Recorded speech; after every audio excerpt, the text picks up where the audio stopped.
ইয়া আইয়ুহাল্লাযীনা আমানু হাল আদুল্লুকুম আলা তিজারাতিন তুনজিকুম মিন আযাবিন আলীম تؤمنون بالله ورسوله وتجاهدون في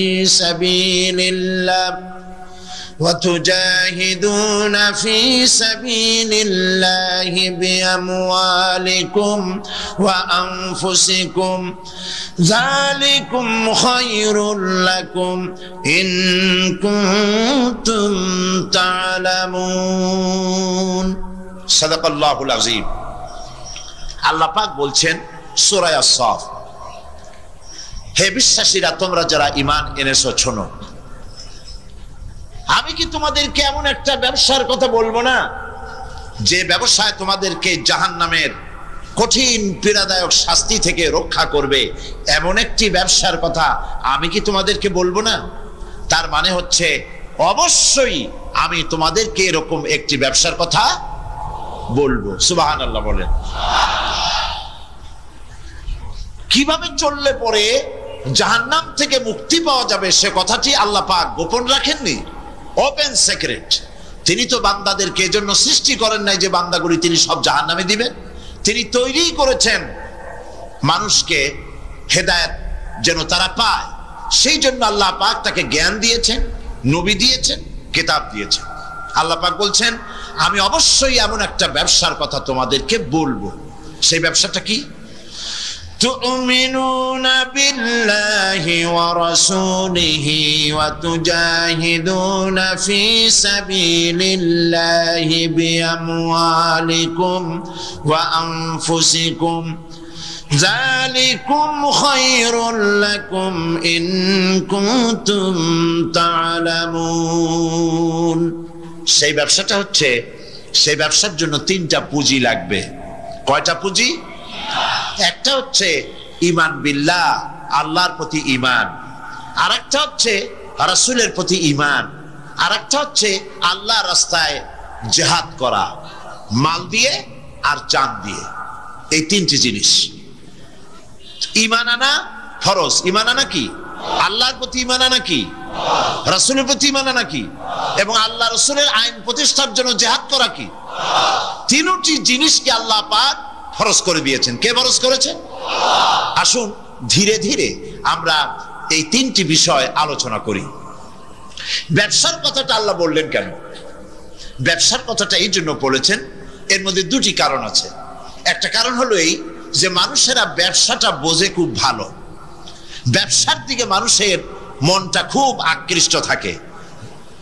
অল্প কাজ করে যদি বেশি মুনাফা পাওয়া যায়, মিনিমাম লেবার ম্যাক্সিমাম প্রফিট, মানুষ দেখবেন লাফায় পড়বে সেই কাজের জন্য। মাওলানা ইহতিসামুল হক থানভী রাহমাতুল্লাহ আলাইহি তার এক ওয়াজের মধ্যে বলেছেন, আমি শুনেছিলাম, তিনি বলেছেন কিয়ামতের দিন, এটা রূপক কথা, কোরআন হাদিস নয়। কিয়ামতের দিন এক ব্যক্তিকে উপস্থিত করা হবে, তাকে ফেরেশতারা জিজ্ঞেস করবে যে আল্লাহর বান্দা, তোমার তো নেক এবং পুণ্য, পুণ্য এবং পাপ, নেক এবং বদ দুটি জিনিসই সমান সমান। এখন বলো তুমি কোথায় যাবা? তুমি কি বেহেশতে যাবা না তুমি দোজখে যাবা? লোকটি বলছে, সে লোকটি ছিল খুব বড় ব্যবসায়ী, সে বলছে ফেরেশতা ভাই, আমি দোজখও চিনি না বেহেশতও চিনি না, যেখানে গেলে আমার 2 পয়সা লাভ হবে সেইখানে আমি তোমায় আমারে পাঠাও। এর দ্বারা বোঝা যায় যে মানুষেরা ব্যবসার দিকে খুব বেশি আকৃষ্ট থাকে। যদি লস হয় দারুণ ভাবে মন খারাপ করে, একেবারে যায় অবস্থা হয়ে যায়। এই জন্য ব্যবসার কথা আল্লাহ তুলে ধরলেন যাতে করে মানুষের মনটা ব্যবসার কথা শুনে আকৃষ্ট হয়। এ হলো এক। 2 নম্বরে, ব্যবসা করতে শুধুমাত্র পুঁজি লাগে না, আরো অনেক কিছু লাগে। শুধু পুঁজি হলে কি ব্যবসা হয়? যদি শুধু পুঁজিতে ব্যবসা হয় তাহলে আপনারা চেষ্টা করেন না। 10 লাখ টাকা নিয়ে নামেন, ব্যবসা সম্পর্কে কোনো জ্ঞান নাই, ব্যবসার কিছু জিনিসপত্র কিনে নিয়ে 10 লাখ টাকা বা 20 লাখ টাকার পুঁজি নিয়ে বসেন, 1 মাসও লাগবে না আপনার দোকানে লাল বাতি কয়েকটা জ্বলার জন্য, ঠিক কিনা? তাহলে ব্যবসা করার জন্য শুধু পুঁজি যথেষ্ট নয়, পুঁজির সাথে সাথে ব্যবসার জ্ঞান থাকতে হবে, ঠিক কিনা?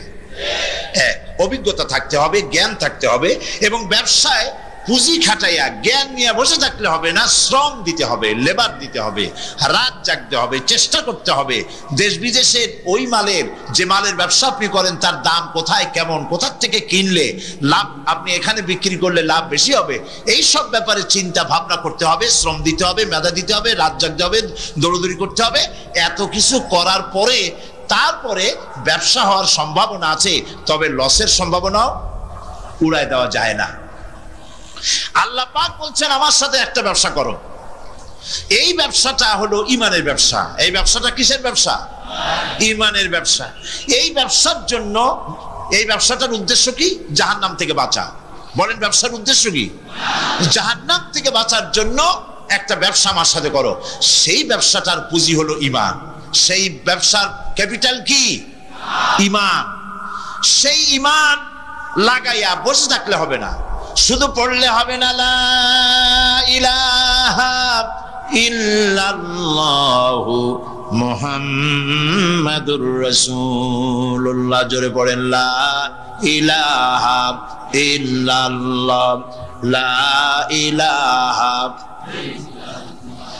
লা ইলাহা ইল্লাল্লাহ, লা ইলাহা, অল্প দিবা, লা ইলাহা ইল্লাল্লাহু মুহাম্মাদুর রাসূলুল্লাহ। এই কলেমার পুঁজি খাটাইয়া বসে থাকলে হবে না, ইমানের জন্য পুঁজি খাটাতে হবে। পুঁজি হলো জাহান্নাম থেকে বাঁচার জন্য, পুঁজি হলো ইমান। সেই ইমান খাটাইয়া কলেমা পড়ে বসে থাকলে হবে না, শ্রম দিতে হবে, চিন্তা করতে হবে, রাত জাগতে হবে।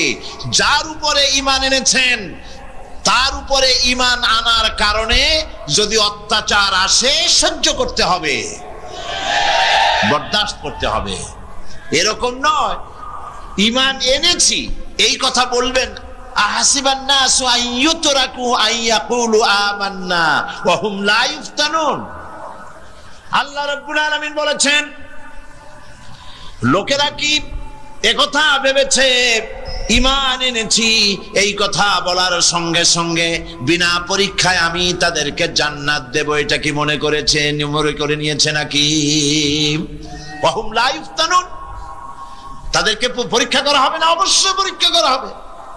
শুধু ঈমান এনেছে এই পুঁজি খাটালে হবে না, পরীক্ষা দিতে হবে, কষ্ট করতে হবে, মার খাইতে হবে, জেলে যেতে হবে, পরিশ্রম করতে হবে। এই ময়দানই হচ্ছে উত্তপ্ত ময়দান। এই ময়দান কি ময়দান? এইটা কুসুমাস্তীর্ণ নয়, এটা কণ্টকাকীর্ণ ময়দান।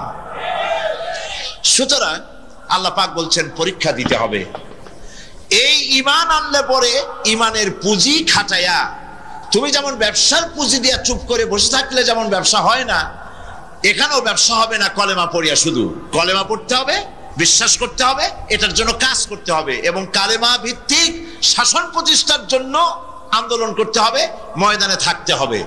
আর এই কাজগুলি করলে পরে তখন আল্লাহ রাব্বুল আলামিন রাজি হবেন, খুশি হবেন, এর পূর্বে নয়। তবে দুনিয়ার ব্যবসা করতে গেলে সেই ব্যবসায় লাভও আছে, নোকসানও আছে।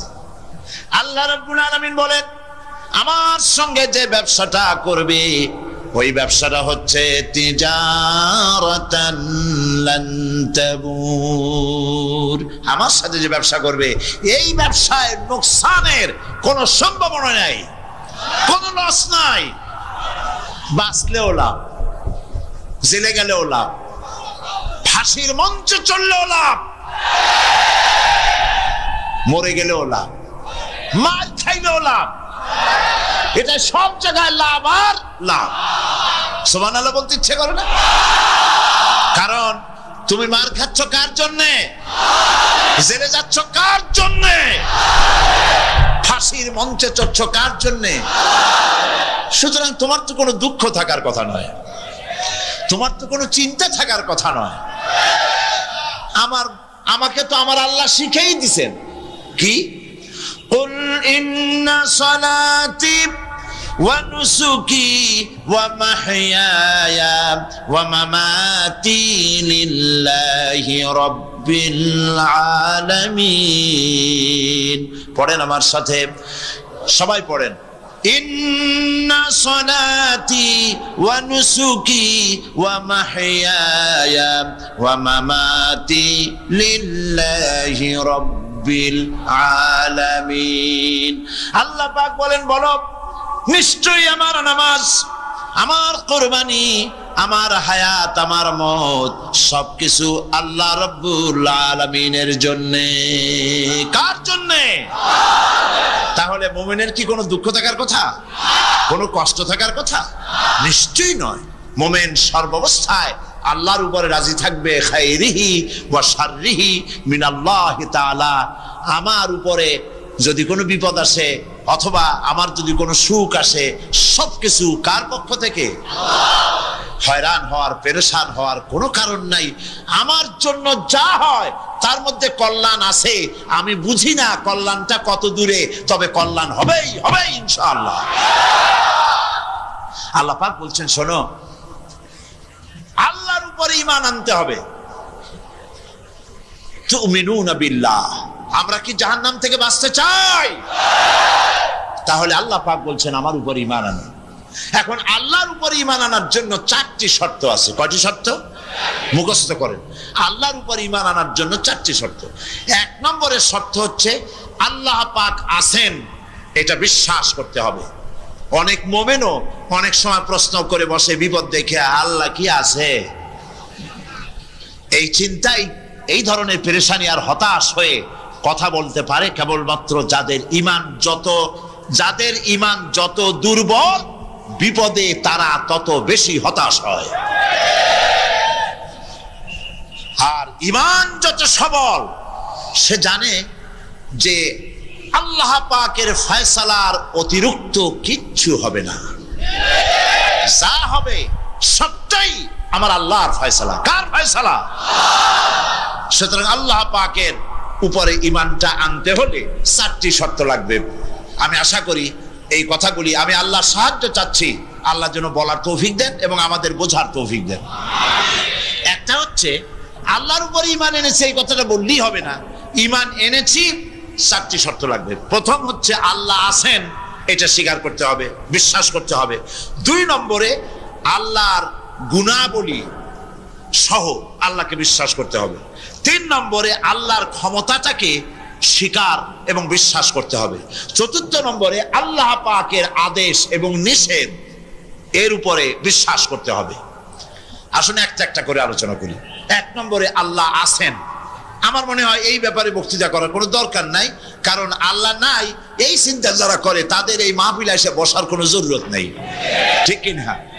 তা আমি ধরে নিতে পারি যে যারা আসছেন, বসে আছেন, দাঁড়ায় আছেন, সব আল্লাহরে বিশ্বাস করে। সুবহানাল্লাহ। আল্লাহ ছিলেন, আছেন, থাকবে। আল্লাহ রাব্বুল আলামিন বলেন, ওয়াতিলকাল আমসালু নাদরিবুহা লিন্নাস ওয়া মা ইয়াকিলুহা ইল্লাল আলিমুন। অসংখ্য দৃষ্টান্ত এই পৃথিবীর বুকে ছড়ায় রেখেছি। এসব দৃষ্টান্ত থেকে উপদেশ গ্রহণ করতে পারবে তারা যাদেরকে আমি রব্বুল আলামিন জ্ঞান দান করেছি, যাদের জ্ঞান দিয়েছি। ওরা তো জ্ঞান পায় নাই, ওরা পাইছে বুদ্ধি। ওরা কি পেয়েছে? বুদ্ধি। আল্লাহ কোরআন শরীফে কোথাও বলেন নাই যে তোমরা আমার কাছে দোয়া করো, আল্লাহ আমার বুদ্ধি বাড়ায় দাও। আছে না এরকমের কথা? আল্লাহ কি বাড়াইতে বলছেন?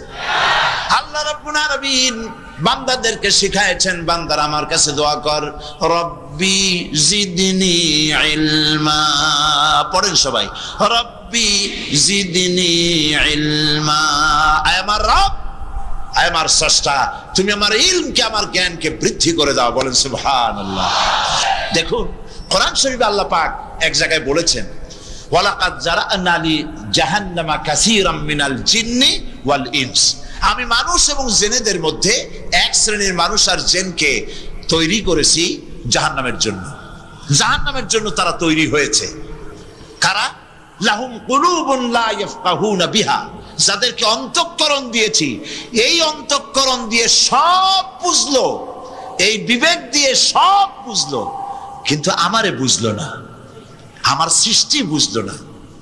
ওয়ালাহুম আয়ুনুন লা ইউবসিরুনা বিহা, তাদের চোখ দিছি কিন্তু চোখ দিয়ে সব দেখলো, আমার সৃষ্টি দেখে আমাকে চিনল না।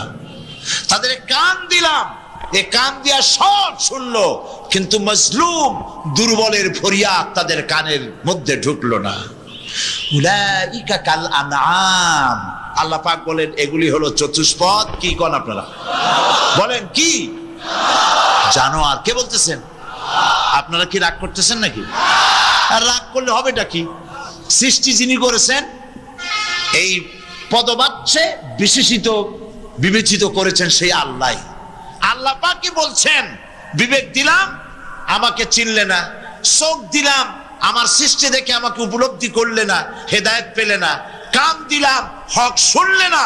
উলাইকা কাল আনআম, মালিক চেনো নাই, কাজী তুমি হচ্ছ চতুষ্পদ জানোয়ারের মতো। এ পর্যন্ত বললে না হয় হতো, কিন্তু আল্লাহ আরো একটু আগায় গেলেন। আল্লাহ পাক সামনে গিয়ে বললেন বাল হোক আদাল, জানোয়ারের চাইতে নিকৃষ্ট। আমি এইটা বুঝি নাই, জানোয়ারের চাইতে নিকৃষ্ট আল্লাহ কইলেন কেন? পরে অনেক চিন্তা করে বুঝে আসলো। আল্লাহ পাক বলেছেন বুঝতে চেষ্টা করতে চাইলে আল্লাহ পাক বোঝার ব্যবস্থা করে দেন। সুবহানাল্লাহ। তো এটা কেন জানোয়ারের মতো হইল কেন? পরে চিন্তা করে দেখলাম যে বিষয়টা হচ্ছে মালিককে চেনা নিয়ে, আল্লাহকে চেনা নিয়ে। পশুতে কিন্তু মালিক চেনে, পশুতে মালিক চেনে। যেমন আপনারা বাড়িতে যদি কেউ কুকুর পোষেন, কুকুর পোষেন অনেকে। এই কুকুর পোষেন কেন? কুকুর পুষেছেন চোর ডাকাত যাতে বাড়িতে হামলা না করতে পারে, সেই জন্য কুকুর পুষেছেন।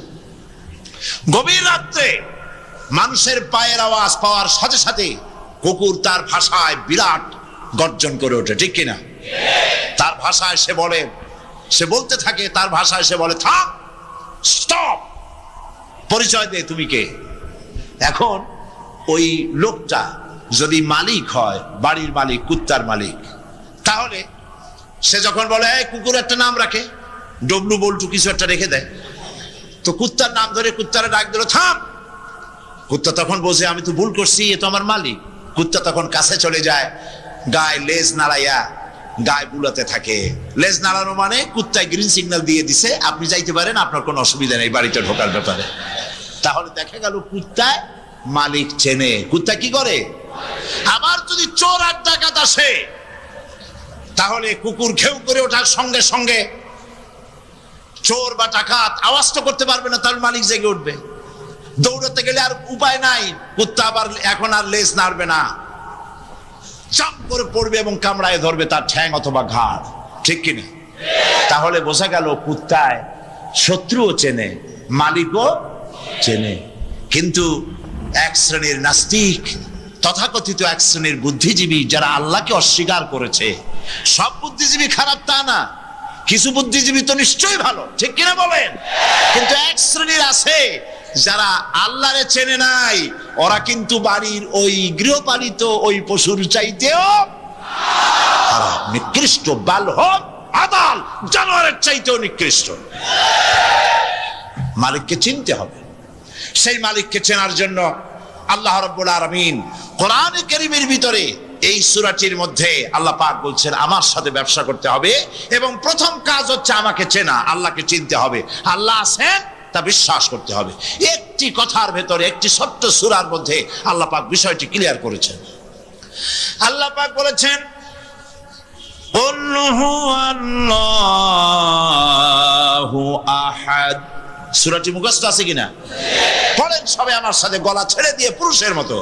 কুল হুয়াল্লাহু আহাদ আল্লাহুস সামাদ লাম ইয়ালিদ ওয়া লাম ইউলাদ ওয়া লাম ইয়াকুল লাহু কুফুয়ান আহাদ। আল্লাহ পাক বলেন, বলো হে নবী আপনি বলুন আল্লাহ এক এবং একক, তিনি বেনিয়াস, কারো মুখাপেক্ষী তিনি নন, তিনি কাউকে জন্ম দেন নাই, তাকেও কেউ জন্ম দেয় নাই। আকাশ আর জমিনে আল্লাহ পাকের সমকক্ষ কেউ নাই। সুবহানাল্লাহ। এ হচ্ছে আমার আল্লাহ, এ হচ্ছে আমার আল্লাহ। কাউকে জন্ম দেন নাই, তিনিও কারো জন্মে হন নাই, তিনি কারো মুখবিক্ষী নন, আকাশ আর জমিনে তার সমকক্ষ কেউ নাই। সুতরাং এই হচ্ছে আল্লাহ পাক, তার জাতকে, তার অস্তিত্বকে মানতে হবে, স্বীকার করতে হবে। এটা গেল 1 নম্বর। 2 নম্বরের কথা হচ্ছে, যেহেতু ইমানের উপরে আমি ব্যাপক কথা আলোচনা করতে চাই ইনশাআল্লাহ, সেই জন্য খুব বেশি ব্যাখ্যা দিচ্ছি না। 2 নম্বরে হচ্ছে, আমি বলছিলাম কয়টা শর্ত? 4টে। 1 নম্বর কি? আল্লাহর অস্তিত্ব। 2 নম্বরে হচ্ছে আল্লাহর গুণাবলী, গুণাবলীকে স্বীকার করা। পানিকে বিশ্বাস করতে হবে, পানি ডুবাই দিতে পারে, ভিজাইতে পারে, পানির এই ধর্ম সহকারে, এই শক্তি সহকারে পানিকে বিশ্বাস করতে হবে। পয়জনকে বিশ্বাস করতে হবে, তাকে পান করলে আমি মরে যেতে পারি। সাপে দংশন করলে মরে যেতে পারি, সাপকে এভাবে বিশ্বাস করতে হবে। বাঘকে বিশ্বাস করতে পারে, হতে হবে যে সে যে কোনো মুহূর্তে আমাকে হামলা করতে পারে। প্রত্যেক জিনিসের শক্তি সহকারে, আগুন সে জ্বালাতে পারে, পোড়াতে পারে, এই শক্তি সহকারে বিশ্বাস করতে হবে। আল্লাহরে বিশ্বাস করবেন কিভাবে? আল্লাহর গুণাবলী সহকারে। বলেন, আল্লাহকে বিশ্বাস করবেন কিভাবে? তার গুণাবলী সহকারে বিশ্বাস করতে হবে। শুধু যদি বলেন আল্লাহরে বিশ্বাস করি, হবে না, আল্লাহর গুণ সহকারে বিশ্বাস করতে হবে। 1 নম্বর গুণিত হচ্ছে আল্লাহ হচ্ছেন খালিক, তিনি হচ্ছেন স্রষ্টা। আল্লাহকে আমার স্রষ্টা, আমার রব, গোটা বিশ্বের রব, বিশাল আকাশের মালিক, জমিনের মালিক, বিস্তীর্ণ এই পৃথিবীর মালিক, সব কিছুর একচ্ছত্র মালিককে আল্লাহ পাককে স্রষ্টা হিসেবে মানতে হবে। তিনি সৃষ্টি করেছেন, তিনি রব, তিনি সৃষ্টি করেন, তিনি প্রতিপালন করেন, তিনি পূর্ণতায় পৌঁছে দেন, এই হিসাবে তিনি তাকে বিশ্বাস করতে হবে। গোটা সৃষ্টিকে প্রতিপালন করার জন্য পানি দরকার। এই পানির বন্দোবস্ত কে করেছেন? বলেন, কে করেছেন? এই পৃথিবীর 4 ভাগের 3 ভাগ কি? বলেন কি? পানি। আর 1 ভাগ স্থল। এই অতিরিক্ত পানি যে আল্লাহ বানালেন, 3 ভাগ পানি 1 ভাগ স্থল, এ পানি কি খামোখা বানিয়েছেন?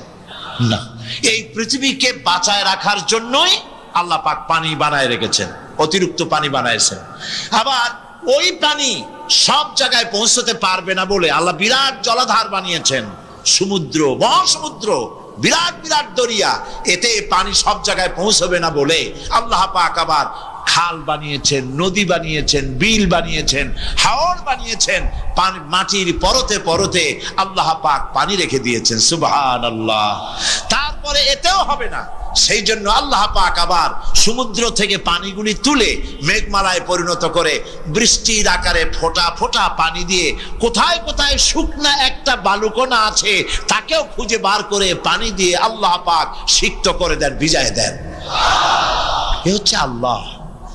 তার এই প্রতিপালনের শক্তি সহকারে, গুণ সহকারে তাকে বিশ্বাস করতে হবে।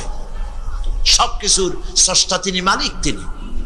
ওই আল্লাহ রাব্বুল আলামিন, তার গুণাবলী সহকারে বিশ্বাস করতে হবে। তার গুণ হচ্ছে তিনি খালিক, তিনি মালিক, তিনি রাজ্জাক, সকলের খাবার তিনি পৌঁছান। কারো খাবার তিনি, পৃথিবীতে যত প্রাণী তৈরি করেছেন সকলের খাবারও তিনি তৈরি করে দিয়েছেন। আল্লাহ পাক বলেছেন, ওয়া মা মিন দাব্বাতিন ফিল আরদি ইল্লা আলাল্লাহি রিজকুহা। পৃথিবীর ভিতরে এমন কোন প্রাণী নাই, এমন কোন জীব নাই যার রিজকের দায়িত্ব আমি আল্লাহ গ্রহণ করি নাই। সুবহানাল্লাহ। সকল প্রাণী জগতের খাবার কে তৈরি করেছেন? খাবার পৌঁছাচ্ছেন কে? একটা দৃষ্টান্ত দেই, যেহেতু আজকে এই বিষয়ে আমি বলবো না, একটা দৃষ্টান্ত দেই বোঝার জন্য। আপনারা মুরগির ডিম দেখছেন নিশ্চয়ই, অন্যান্য পাখির ডিমও দেখেছেন। এই ডিমের ভিতর থেকে বাচ্চা হয় ডিমের কোন অংশ দিয়ে? ভেতরের কুসুমটা দিয়েই কি হয় বলেন? বাচ্চা হয়। বাচ্চা যখন ডিমের ভিতরে হলো তখন তার প্রাণ আসছে। এই প্রাণ আসার পর, প্রাণ আসার সাথে সাথে বাচ্চার ক্ষুধার উদ্রেক হয়েছে। খাবেটা কি? ডিমের ভিতরে খাবার পৌঁছতে গেলে ডিম তো ফেটেই যাবে, বাচ্চা মরে যাবে। এখন খাবারটা দুনিয়ার কোন বিজ্ঞানী ডিমের পেটের মধ্যে, ডিমের মধ্যের বাচ্চাকে খাবার পৌঁছতে পারবে কি? তাহলে ওই ডিমের মধ্যে বাচ্চাটাকে খাবার কে দেন? কিভাবে দেন দেখছেন আপনারা?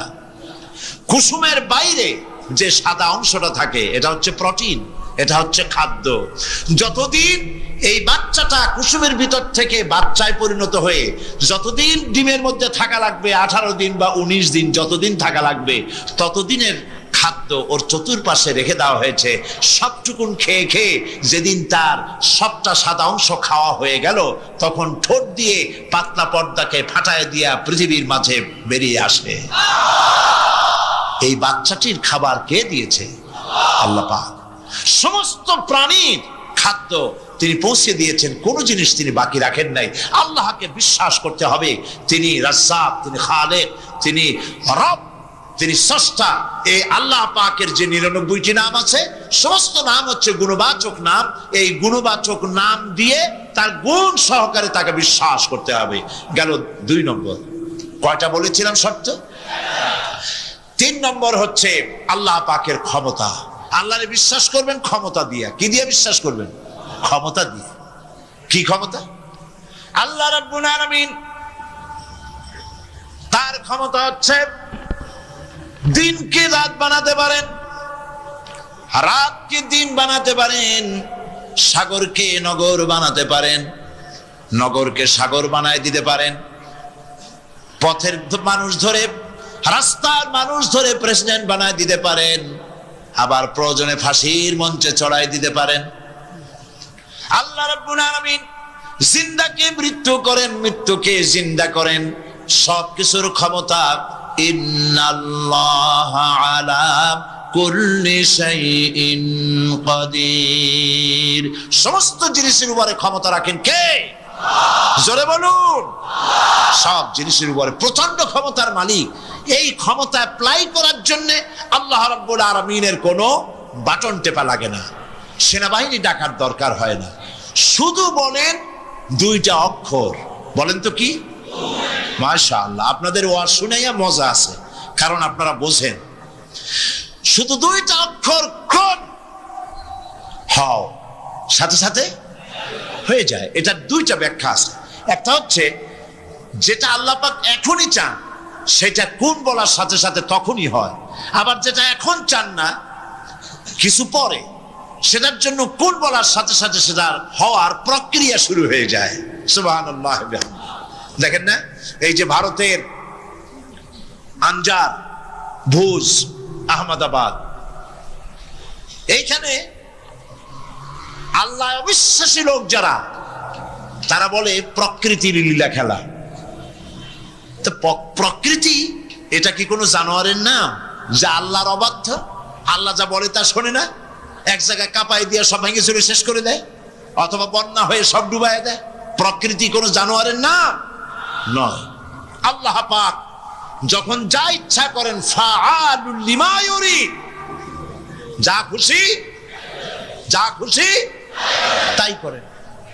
আল্লাহর ইচ্ছে হয়েছে, বলেছেন। সঙ্গে সঙ্গে এ পর্যন্ত খবর যা পাওয়া গেছে, মৃতের সংখ্যা 2 লাখের ওপরে।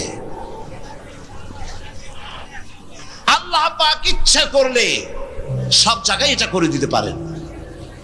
আমি ভূমিকম্প কেমনে হয় আমি সেটা দেখেছি। আজ থেকে কয়েক বছর আগে ক্যালিফোর্নিয়া, আমেরিকার একটি স্টেট, লস অ্যাঞ্জেলেসে ভূমিকম্প হয়েছিল। ওই দেশে রাস্তা আছে 2 তলা, 3 তলা, 4 তলা, ফ্লাইওভার গুলি 3 তলা 4 তলা পর্যন্ত। এই দৃশ্যটা ওয়াশিংটনের নাসা, যেখানে মহাশূন্য গবেষণাগারের কয়েকটা অফিস আছে, তার একটি অফিস আছে ওয়াশিংটনে।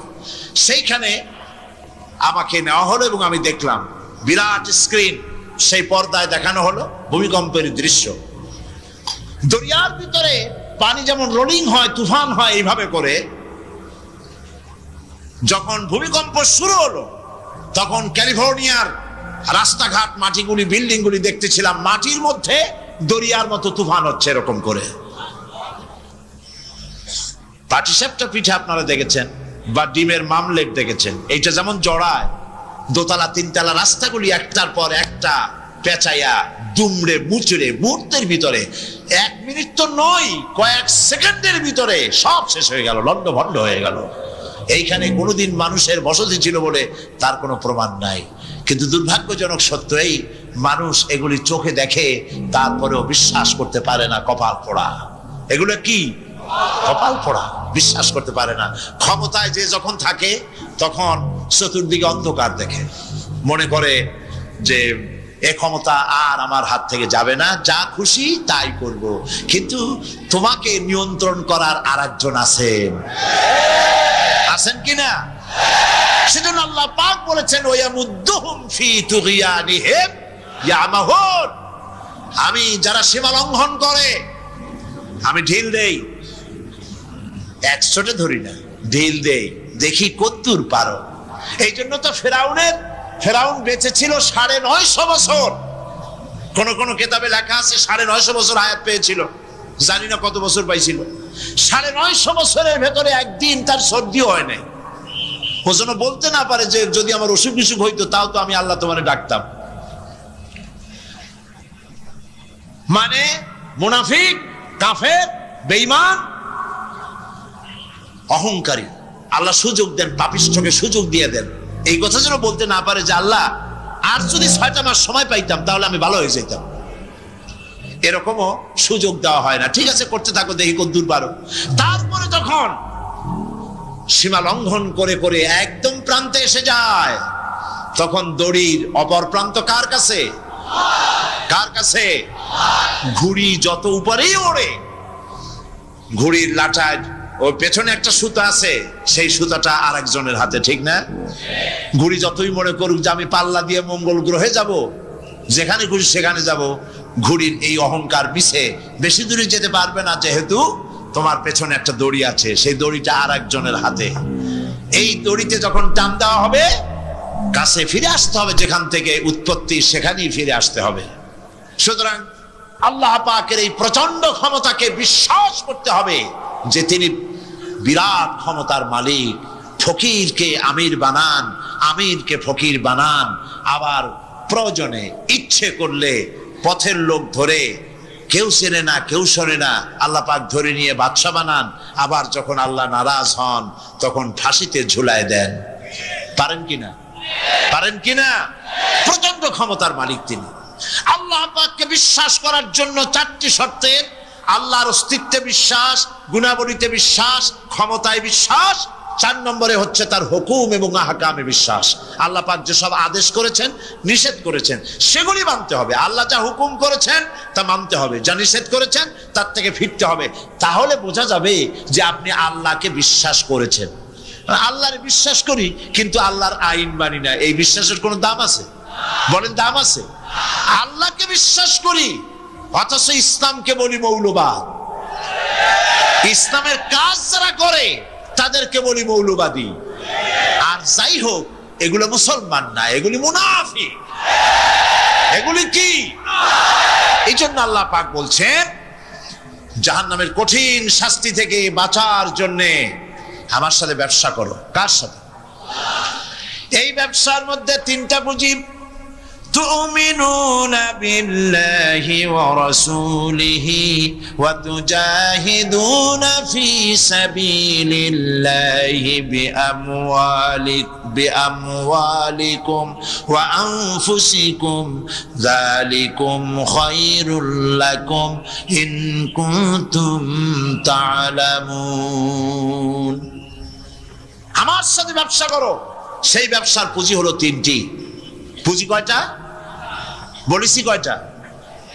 একটাও এখনো শেষ হয়নি। প্রথমে বলেছিলাম আল্লাহর প্রতি ঈমান, 2 নম্বরে রাসূলের প্রতি ঈমান, 3 নম্বরে এখনই ভুলে গেলেন? জোরে বলেন কি? এখন আল্লাহর প্রতি ঈমান আনলে পরে উপকার কি কি কি উপকার হয় সেটা শোনার দরকার কিনা? ফায়দা ছাড়া তো মানুষ কাজ করে না, ফায়দা হইতে হবে, লাভ হইতে হবে। ঈমান, আল্লাহর প্রতি ঈমান আনলে অনেক লাভ। তার মধ্যে কয়েকটা লাভের কথা আজকে আমি বলবো ইনশাআল্লাহ। বলেন ইনশাআল্লাহ। বলবো কিনা? কয়েকটা লাভের কথা বলি, আমি আশা করি ফায়দা হবে ইনশাআল্লাহ। বলি ইনশাআল্লাহ। 1 নম্বরের ফায়দা, আল্লাহর উপর ঈমান আনলে মুখস্থ করেন, কাগজ কলম থাকলে লিখে নেন, আর না হয় মনে মনে মনে রেখে দেন, মেমোরিতে ধরে রাখেন। আল্লাহর উপরে ঈমান আনার এক নম্বরের লাভ হচ্ছে আত্মমর্যাদার সৃষ্টি হয়। যারা আল্লাহর উপর ঈমান আনে তাদের আত্মমর্যাদার সৃষ্টি হয়, পার্সোনালিটি, শখসিয়ত তৈরি হয়। এমন শখসিয়ত হয়, শখসিয়ত মানে কি? পার্সোনালিটি। পার্সোনালিটি মানে কি? ব্যক্তিত্ব। ব্যক্তিত্ব তৈরি হয়। সে কোনো পাগল শ্রেণীর লোক হয় না। তার চলায়, তার বলায়, তার ওঠায় ব্যক্তিত্বের ছাপ ফুটে ওঠে। এই ব্যক্তিত্বের পরিস্ফুটনের কথা বিশ্বকবি বলেছেন। কে বিশ্বকবি? আল্লামা ইকবাল রহমতুল্লাহ আলাইহি। আল্লামা ইকবাল রহমতুল্লাহ আলাইহি তিনি বলছেন, খুদি কো কর ইতনা বুলন্দ, खुदी को कर इतना बुलंद कि हर तकदीर लिखने के पहले खुदा पूछे बंदे को बता तेरी रज़ा क्या है। নিজের ব্যক্তিত্বের পরিস্ফুটন এভাবে গড়ে তোলো, পার্সোনালিটি, শখসিয়ত এভাবে তৈরি করো যাতে আল্লাহ পাক তোমার তাকদীর লেখার সময় তোমারে জিজ্ঞেস করে, বান্দা তুই বল তোর তাকদীরটা আমি কিভাবে লিখবো। সুবহানাল্লাহ বলেন।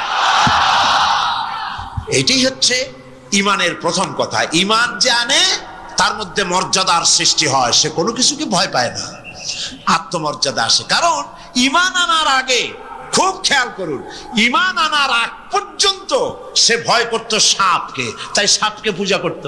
সে ভয় পেত পাথরকে, তাই পাথর পূজা করত। সে ভয় পেত সূর্যকে, তাই সূর্যকে পূজা করত। সে ভয় পেত পানিকে, তাই পানি পূজা করত।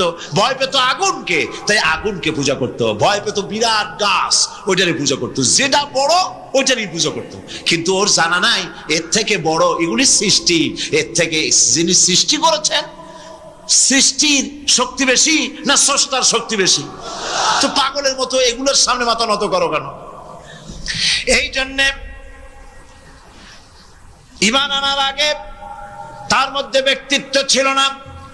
যেখানে যা দেখেছে মাথা নত করেছে, পূজা করেছে, অর্চনা করেছে। কিন্তু কোরআন তাকে শোনায়ছে, ইন্নাল্লাযীনা তাদউনা মিন দুনিল্লাহি ইবাদুন আমসালুকুম। আল্লাহ পাক বলেন, আমাকে বাদ দিয়ে এরা যেই সব জিনিসের পূজা করে, মাথা নত করে এবং ওদের কাছে শক্তি আছে বলে মনে করে, তোমাদের জেনে রাখা উচিত ওরা তোমার মতো আমার গোলাম।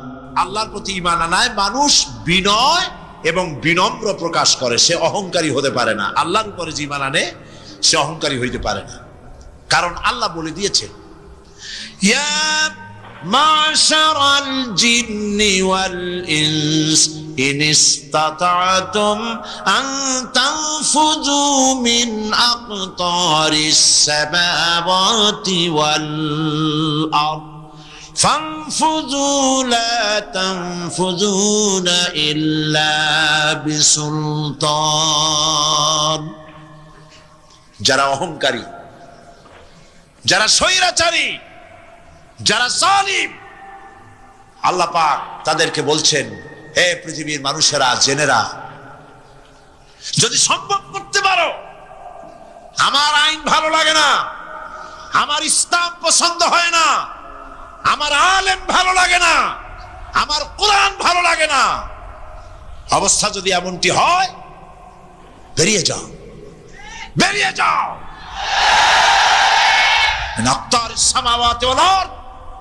আমার সার্বভৌমত্বের ভেতর থেকে, আকাশের নিচের থেকে, জমিনের উপর থেকে বেরিয়ে যা। ফানফুযু লা তানফুযু ইল্লা বিসুলতান। কোথায় যাবে? পালাবার জায়গা নাই, বেরোতে পারবে না। আকাশ আর জমিন দিয়ে প্যাকেট করে রেখেছি, পালাবার জায়গা নাই। কোথায় যাইবা? জুলুমের হাত যত আছে করতে থাকো, আর আল্লাহ রাব্বুল আলামিন দেখতেছেন। সুতরাং ঈমানদার ব্যক্তি, তার মধ্যে বিনয় আসে, বিনম্র হয়। সে পয়সা করে আসে বলে অহংকার করে না, কারণ আল্লাহ বলেছেন, ওয়াল্লাহুল গানিয়্যু ওয়া আনতুমুল ফুকারা। আল্লাহ সাফ বলে দিয়েছেন, আল্লাহই হচ্ছেন, কারো মুখাপেক্ষী নন। সম্পদশালী, আল্লাহর কোন সম্পদের অভাব নাই। ওয়া আনতুমুল ফুকারা, দুনিয়ায় তোমরা যা বাস করো সব ফকিরের গোষ্ঠী, কিচ্ছু নাই তোমাদের। তোমাদের যা দি খাইয়া শেষ করে ভালো, আর আমার কাছে যা আছে আমি শুধু দিতে থাকি, আর ভাণ্ড শুধু ভরাই থাকে, মোটেও খালি হয় না। সুবহানাল্লাহ। কাজী মোমেন বান্দা সে অর্থ এবং বিত্তের অহংকার করে না, বিদ্যার অহংকার করে না। অর্থ বিত্ত কত আছে তোমার, কয় টাকার মালিক? আল্লাহ যদি ইচ্ছে করেন ব্রেনের ভিতরে যদি টিউমার ঢুকায় দেন, ব্রেনের একটা নার্ভ আর একটা নার্ভের সাথে জড়ায় দেবেন, জায়গা হবে কোথায়? হেমায়তপুর। হেমায়তপুর কোথায়? কাছেই, পাবনা। সুতরাং আল্লাহ পাক ইচ্ছে করলে এটা করে দিতে পারেন, পারেন না? খুব করতে পারেন। হার্টের ভেতরে ক্যান্সার দিয়ে দিতে পারেন, 14 গোষ্ঠী বিক্রি করলো ডাক্তারের পয়সা হবে না, পারেন না আল্লাহ পাক? পারেন কি না? পারেন। সেই জন্য যত বড় ধনী হোক, পয়সার মালিক হোক, আল্লাহর উপর ঈমান আনলে পরে যে গুণটা হয়, সে অহংকারী হয় না, বিনয়ী হয়।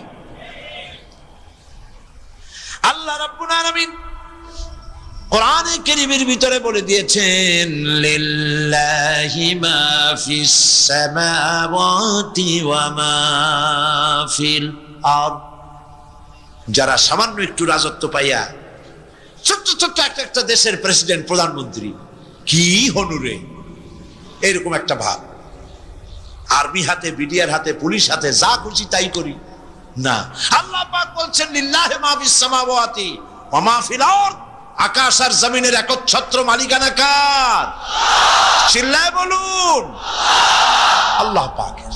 সুতরাং তুমি বাদবাড়ি করিয়া কদ্দূর পারবা? বেশি দূর যেতে পারবে না। গ্রামে গোয়াল আছে, গরু রাখে যে জায়গায়, ওই জায়গাটার নাম কি? গোয়াল। গভীর রাত্রে গরুর মালিক শুনতে পাচ্ছে গোয়াল ঘরে খুব শব্দ হচ্ছে, রাখালকে ডেকে বলছে, দেখতো কি কিসের শব্দ? কয় যে দেখে এসে জবাব দিচ্ছে যে গোয়ালে যে 7টার শিং মোটা, তার গুতার চোটে ওই গোয়ালের মধ্যে যত গরু আছে কেউ টিকতে পারতেছে না, খালি গুতাইতেছে সমানে। মালিক কয় যে দীর্ঘদিন থেকে দেখতেছি এটার গুতার চোটে সমস্ত গরুগুলি অস্থির হয়ে যাচ্ছে, যা একটা মোটা দড়ি দিয়া, খাট্ট একটা দড়ি দিয়ে খুঁটির সাথে জড়াইয়ে বাঁধতে রাখ গলাটারে। মোটা একটা দড়ি দিয়া গলার সাথে খুঁটির সাথে যদি বাঁধতে দেয়, এরপরে খালি ফোঁস করতে পারবে, গুতাইতে আর পারবে না। ঠিক অনুরূপ ভাবে কোন জনপদ থেকে, কোন দেশ থেকে যখন দেশের মানুষেরা, যখন দেশের নিরস্ত্র মানুষেরা, গরিব মানুষেরা যখন আল্লাহর দরবারে গভীর রাত্রে ফরিয়াদ তোলে, আল্লাহ জুলুমে অত্যাচারে জর্জরিত হয়ে গেলাম, মার খেতে খেতে শেষ হয়ে গেলাম, অত্যাচারে অত্যাচারিত হচ্ছি, চিৎকার বাড়তে থাকে, আল্লাহ পাক তখন তার নজর দিয়ে দেখেন। আল্লাহ তো দেখতেই থাকেন সব সময়ের জন্য। আল্লাহ পাক কার কারণে এগুলি হচ্ছে, আল্লাহ পাক টের পান। শিং কারো কারো মোটা হয়েছে, আজরাইলকে পাঠায় দেন, যাও খাটো দড়ি দিয়ে বাঁধতে থো। খাটো দড়ি কোনটা বুঝছেন? 3 হাত, 3 হাত কবর কোনটা? খাটো দড়ি দিয়ে বাঁধতে থো। সুতরাং কত বড় বড় রাজা বাদশা ক্ষমতা এলো, মানুষের উপরে জুলুম করলো, আল্লাহ পাক তার ইন্তেকাম নিয়েছেন। সেই আল্লাহ এখন আর নাই, নাউজুবিল্লাহ। সে আল্লাহ আছেন কিনা? পূর্ণ শক্তিতে বহাল কিনা? হুয়াল হাইয়ুল কাইয়্যুম। এমন অবস্থা নয় যে বাংলাদেশে কি হচ্ছে আর আল্লাহ টের পাচ্ছেন না।